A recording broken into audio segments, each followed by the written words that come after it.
No matter how you slice it, Drake is screwing Akademiks, Maul, and Bobbi Althoff. People get married here. I know, I heard. It's a wedding venue. Very fancy people get married here. Right? Far cry from a monkey bar. Yeah, that was fun though. Right? Did you go to the strip club Or after? Memphis. I did go to the strip club after. We can talk about that later. Okay. This is more of a romantic endeavor. Welcome. Yeah, you don't want to talk about your strip club experience. Welcome. Welcome to the nicest thing that any guy's ever done for you. That's crazy to say that. You really outdid yourself. Right? You did. This is beautiful. This is probably one of the nicest places I've ever seen in my life. Really? Yeah. You've been everywhere. What's up? Back with another one. So today, I'm going to show you this clip of Maul and DJ Akademiks reacting to Drake doing that interview with Bobbi Althoff instead of them. My brother, I think you're not reading the room here. You just went through one of the most horrifying rap battles of life, and the entire premise was trying to show or trying to say you're not someone of the culture, and you keep doing content with people who seemingly are not within hip-hop. Okay? And I completely understand that. And by the way, I do kind of look at Drake like, bad timing again. Now, honestly, I think this is a great business move. I just think it's bad timing. I think Drake, like, again, I could be wrong. I haven't asked him about it. It's no way he doesn't own a part of this podcast or the company that owns this podcast or is giving this woman an opportunity. With all due respect, Bobbi Althoff is not a talented person. With all due respect. There is a lane for her to flourish, but especially within the lane that she is trying to cannibalize off of, without Drake walking her through the door, now, not once, but twice, she is not as effective. No one really wants to sit with her. She comes across as either condescending or absent-minded. She doesn't do great interviews, but you are doing what we've accused Jay of doing. Giving someone a cultural key that maybe we don't think should even be a cultural visitor. So now you've told them they could live here. Drake has to, like, and I've spoken to many people about it. They're like, yo, no, Drake must be trying to f her. If Drake is doing this to try to f this chick, he's too horny. No, it's too great. No, it's too horny. He has to own part of her podcast or the network that's publishing her podcast. Otherwise, nothing makes sense. Real questions. I don't think it would be what the internet has painted you as, where it would just be getting off Drake, quote unquote, talking points. I think you'd ask him real shit. And I think it'd be in a comfortable environment. And if he wouldn't want me there, I wouldn't feel no fucking way. Well, just bring me back some Tim Hortons and, you know, I don't know. No, I don't think it's some Toronto women of not wanting you there. I just, I just laugh at certain shit that I read online sometimes. Like, because I've never, being honest with you, Rory, I've never thought about sitting and talking to Drake on camera. It's never once crossed my mind. Why is that? Because, I mean, our conversation and our exchanges are like that of me and any of my other homeboys, where it's like I never thought about having my homeboy in front of a camera asking him the shit that we talk about. So I get Drake is who he is, but I don't look at it through that lens or look at it with that mindset. It's like we speak, we laugh about shit, we talk about shit. He's, trusting me with some of his music and some of, personal shit he's going through. But I think it's that because he knows that I'm not thinking interview. If Drake never sits down on the camera, I wouldn't give a fuck. Oh, no, but I know that part. Right, but people don't know that. So I'm saying it for people that don't know that. So I've never thought about, oh, damn, I hope he comes sit and talk. That's never once crossed my mind. So but they when also you don't say, think you have a real relationship with him, that's why. They think you're doing it to leverage an interview, which I know is which is fucking crazy. But that's cool. Yeah, they could think that. Yeah. But what I'm saying is, if me and you didn't have a podcast together and you putting out dope albums and this, that, and the third, and you had going through some shit, you my guy, I wouldn't be thinking like, damn, I hope Rory one day wants to come and sit on camera and we could have this. That shit doesn't even cross my mind. With a real friendship. There's artists that I'm But now if you say, you know what, I got some shit I want to get off, Maul, and I want to get it off with you. Pause. Set up the cameras, pause. Yeah. All right, cool. But I'm not, in my mind, that doesn't even, so when I see people say, oh, he got to get Maul in it. Why? Why? Like, I don't, because truthfully, the things that we talk about, I wouldn't even talk about on camera. Fair. I would never ask him that on camera. You get what I'm saying? Because I just don't think that people are even worth the answer. Okay.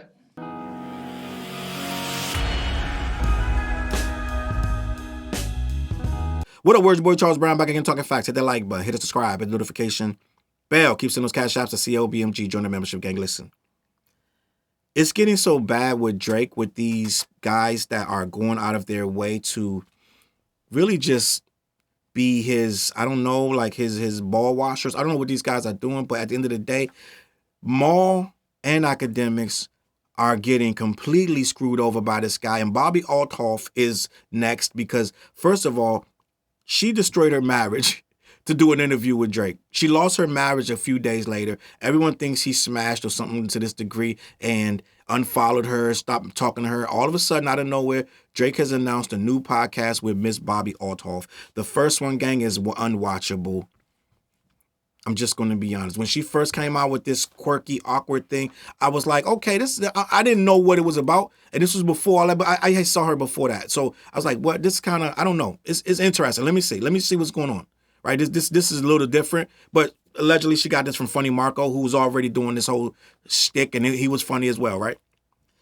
But it got really cold really quickly, and it got really, really boring, and it got really bad when the artists that came in after him didn't understand that this is just a shtick and you're supposed to play along. They start trying to one-up her and outdo her. And I'm like, yo, this ain't what this is for, right? You're coming in here, like, you're going back and forth with each other. Now you're trying to out-snark each other. This is boring. It's awkward. It ain't funny at all. And for some reason, this guy Drake is doubling down to go backwards and do another episode with this girl, another podcast. I don't know what's going on, but Drake is doing everything but hip-hop. Right, everything but rapping. This guy looked like the guy at the board meeting that he got his Dockers and his loafers. He's ready to go on a boat, right? He's ready to do something other than work. And everything that he does is completely outside of the realm of the hip-hop space that he wants to be in so bad. So what's going on is he's accepted this to do a podcast with Bobbi Althoff once again, even though the first one was almost career ending for him.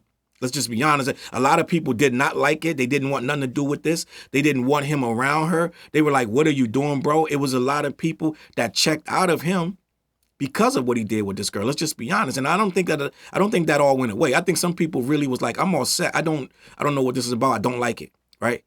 It was really, really awful. It wasn't good. It wasn't good TV, as they say. And we got to see a man trying to do his best. I'm unintimidating impression. I'm the guy from right around your neighborhood. I'm the cool guy, right? In your suburban neighborhood, not this other shit, right? There's the suburbs, right? I'm that guy. I'm right down the street from you, right? I live upstairs from you. Yes, I think you seen me before. That guy, right? But what we ended up getting is corny and very, very, it's pandering to a certain audience, and it just doesn't work, especially if you're supposed to be this kind of rapper who wants to be taken seriously in this game. So for him to double back, people like Akademiks are kind of speculating that he has a cut in her podcast. But what we don't understand is she just retired a few weeks ago. She quit the other podcast because it was doing absolutely nothing. She's been gone for months. She hasn't been doing really anything. And when she was doing stuff, people weren't paying attention. So her career was, in essence, dead. She always says, I'll go back to Jersey Mike's and make sandwiches if I got to. Well, she was almost going back to Jersey Mike's. Let's just be honest. The show was awful. She was terrible. And everything she tried to do just made it worse and worse. People just did not like her. Right? They didn't like her. She just made a bad impression and a bad taste in people's mouth, and they were all set with her. And for some reason, Drake has decided that I'm going to double down. Whether he put an investment in her or not, it's not a good idea. So let's just say he did put an investment in her, and he gets some of it. I don't know what kind of investment he's going to get, because outside of her interviewing with him, first of all, I don't know many people who are going to go on the show, right? Let's just be honest. And any rappers that go in there, they're not going to play into the let's do this quirky dance. They're not going to play. They're going to come in there on some rapper shit, trying to be tough. You know how these rappers are doing these streamers now, these podcasts. These rappers don't give a shit. Right now, they doing the streamers like this dude Blackboy Max and all this stuff. These rappers are coming in mad disrespectful because they got their own little image to uphold. So they're coming in on some bullshit, right? So I don't see this thing working out with her for doing a lot of rappers. So what kind of actors are you going to go? Well, there ain't going to be a lot of actors that's going to sit down with her and get fucking, you know what I'm saying? Just get completely side-eyed and have these awkward exchanges that go nowhere, and then you make clips and the actor looks dumb. It ain't going to be a lot of actors that want to go on this podcast either, just like before. So I don't know how he's going to make any money back. And then the Akademiks like, I think he wants to F her. So let's say he's doing a list of F her. I don't even know if he needs all this at this point just to F this chick. So I'm like, what really can it be? And a lot of people are like, yo, he's scared to go to hip-hop media and this, that, and the third. He doesn't. This guy don't care about hip-hop no more, gang. What y'all don't understand is hip-hop turned their back on him. In his mind, hip-hop doesn't mean shit anymore. He's not trying to make hip-hop. He's trying to make big records and get back to number one. He don't care if that's hip-hop, Afro beats. He don't care if it's reggaeton. He don't care what it is. He don't care what it is. It doesn't matter. He's not loyal to hip-hop no more.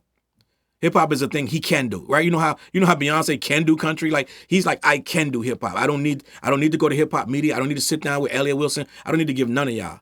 So what I'm saying is, right now, at this point, he's all set with the American culture, hip-hop, and all that good shit like that. He's all set with the media, everybody that's doing this. Oh, yeah, I'm the hip-hop guy. He don't want to talk to you. He don't need to. You're not going to do nothing but ask him a whole bunch of questions that he don't want to answer. Then you want to clip up his shit, make memes out of it. So he knows that if he goes sit down with any of these guys, Wallow, Gill, anyone, the interview is going to go back, it's going to go left because they're going to ask him some real shit, and he don't want to answer no real shit. That's why he goes to Aiden Ross, he goes to all these other people, XQC and all these different people, because they barely know what the fuck going on. So he's not going to ask them nothing. They just know that he had a thing last year. Like, they don't know what the fuck going on. They're not even asking about his music, really. They don't care. They just talk to him about steak, and it's not, whatever got to do with steak and gambling, that's all they want to talk about. So he has a circle of that. And he may be trying to bring her into that. And maybe she'll be sitting on a Zoom call doing steak gambling in a fucking year or so. We don't know. But at the end of the day, what he's done is effectively turned his back on hip-hop media. Now, what does that mean? Akademiks is hip-hop media, allegedly, right? He's not really hip-hop media, but for lack of a better word, right now, for all intents and purposes, they call Akademiks hip-hop media. They call Maul of Rory and Maul hip-hop media. Now, these are his two biggest fanboys. Imagine this. He's not doing nothing with them. He's not doing a sit-down. He announces a whole interview with Bobbi Althoff again, as this chick missed her child's first birthday to get in a bed in a hotel room with Drake and do an interview that arguably became one of the most cringe interviews you will ever see, right? He ended up having her delete it. That's how bad it was. Let's just be honest, gang. It went nowhere. It went everywhere. It was massive, but for the wrong reasons. And it didn't endear anybody to her or him. Let's just be honest. Nobody was like, I like that guy after that interview. They were like, this guy weird. Like, it just got worse for him and it got worse for her. So now, all that, he's dredging it back up again for no reason. We can't really discern the reason. But that leaves Maul, who spent the better part of last year completely meat-hugging this guy, right? And just losing all credibility in the hip-hop space, as well as Akademiks, who lost all credibility in the hip-hop space, jumping out the window and proving wrong time and time again, looking silly, looking dumb. Drake has misdirected both of these guys with information. Oh, Drake got a banger. So he told Maul, I got a banger. He got some, I got some, what do you say, an explosive, something like a bomb. Oh, that's what it was, a bomb. He got a bomb on it. Oh, well, he dropped 2 records and nobody really feeling them records. So I don't know where the bomb is at. Maybe it's the 3rd record, the 4th record. Who knows? He's just going to keep testing. Like, this guy's doing fucking... He's doing tests on freaking live. He's live streaming and see if people really like these songs in real time, right? So what we're getting right now is a whole bunch of nonsense that ain't adding up to no bombs. So Maul has been risking his whole career. He's been going all crazy last year for Drake and this, that, and the third. Now he comes out once he realized, oh, Drake is going to do another interview with Bobbi Althoff, who crashed and burned the first time. So now he's not coming Rory Maul. He's not coming to Akademiks. So guess what Maul's first response is? I never really thought about doing an interview with Drake. I never thought about sitting down. We're such good friends that we talk like me and my boys. I don't need to interview with him. So now Maul is he's convincing himself that he don't even want the interview. So Maul is trying to tell us that out of all that stuff he did last year, all this meat hugging and nut riding he did last year, all of a sudden, he don't even want the interview. He wouldn't even want to take it if Drake offered it to him. because he don't want Drake to think that's all he want him for. Gang, let's just be honest. You are you are hip hop media, right? At one point, I don't know about now, but that channel was losing subscribers hand over fist over this Drake shit. You wouldn't want Drake to sit down? You would be the only person in years to get a real sit down interview with Drake. That thing gonna do millions. And you too cool, we too much of boys. I would never bring up the stuff we talk about. You don't gotta bring up the shit you talk about. It's a whole lot of shit that's going on that y'all, we don't know what you're talking about. You can just talk about the shit that's really going on. It ain't gotta be the little shit y'all talking about. Well, do you use Dove? I like Dove. No, nigga, we ain't asking you about your personal fucking habits and what y'all do together. We just talking about if you do an interview with him, that's all, that's the purpose of you getting up every day in the morning and having a YouTube channel. It's to get a big name artist like Drake to do the interview. But Maul is trying to tell us now he don't even want to interview with Drake. You know that's what happens. That happens when you realize you ain't getting something. Your mom be like, hey, don't touch that candy. You be like, I ain't want it anyway. I ain't want the Snickers anyway. You don't want it now because your mom said you can't have it. That's what's going on with Maul. Maul is right now. It's a sad place, gang. Because this guy's convincing himself, and I know he believes it. He really believes it. I really don't want it. Man, you know what? We so cool. We talk so much. Our content, our conversations, they so legit, gang. I don't even want to ruin it with no interview. That's where Maul is at. He's so delusional right now that he's making himself believe that the biggest thing in his life, he don't want it because he know he's not gonna get it. And Akademiks is so he went live trying to figure out why. And he done went and ran through every scenario. Well, maybe he's trying to hit. Maybe he got some stake in the show.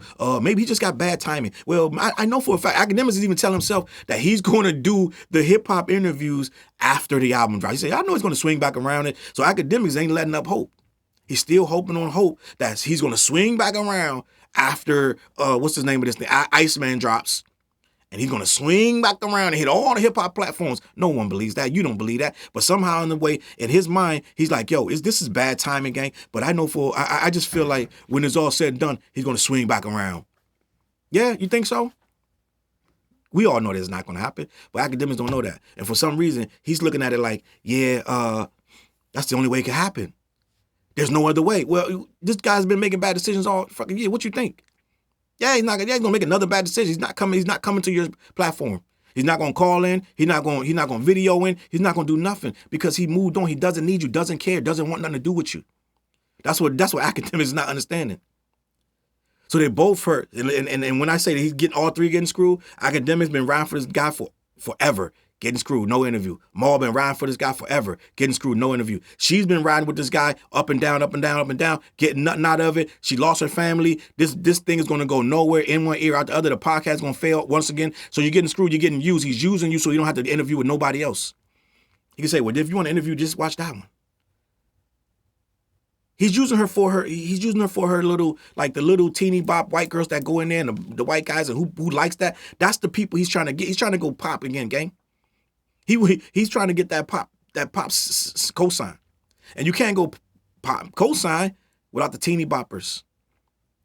And a lot of teeny boppers is in their 30s these days, gang. I'm just going to be honest. A lot of them are in their 30s these days. So if he can get that little niche market, he's going after a different market. I don't know if y'all know this. He's going after a different market if you're paying attention. And it ain't the market that Rory and Maul and Akademiks have. Just going to be honest. So he's going after a market that's going to put their money in state gambling, right? And go in there and shoot and roll slots and this, that, and third. So it's a whole different market he's looking for. He already know hip hop going to listen to the album regardless. He don't need to promote nothing to this crowd, because y'all going to go listen to it anyway. So I'm gonna leave it at that, man. It looked to me like they all getting screwed. They all getting used. They really not getting nothing out of it, because we all know that there's not going to be no real in-depth interview for none of them. She ain't getting one, and the other two ain't getting none either. Two knuckleheads ain't getting nothing either. So we're looking at a man that just playing with everybody's emotions. He's sitting act out on crash dummy missions every other week when he feel like it. And Maul, he whispers something in Maul's ear, and Maul can't tell. He giggity, he going to Google and giggity. He running straight to tell the internet. Yo, Drake said this, Drake said that, da da da. And I don't even want the interview. It's silly stuff, gang. They all ridiculous. All three of them look like the Three Stooges, gang. I'm just gonna be honest, man. I'm gonna leave it at that. CLBMG, let me know what you think in the comments. Every Wednesday night we go live on the What Show. We probably be discussing this. Also, head on over to black-yeti.com. Let them know who sent you. All right, they got all kind of flavors and this, that, and the third. They ship all over the continental US. Okay, Monday nights. We got the Underground Edge music videos, 9 o'clock. Tap in. I'm gonna catch y'all on that flip side. Peace. Look, mission impossible to drop a few lines without dropping old times when Southern Hill was still a gold mine. When pistol grips was my shit and I sold mine. When Alias was not a show and they told mine. Elevate your mind with high quality THC infused products. BlackYeti.com. Black-Yeti.com.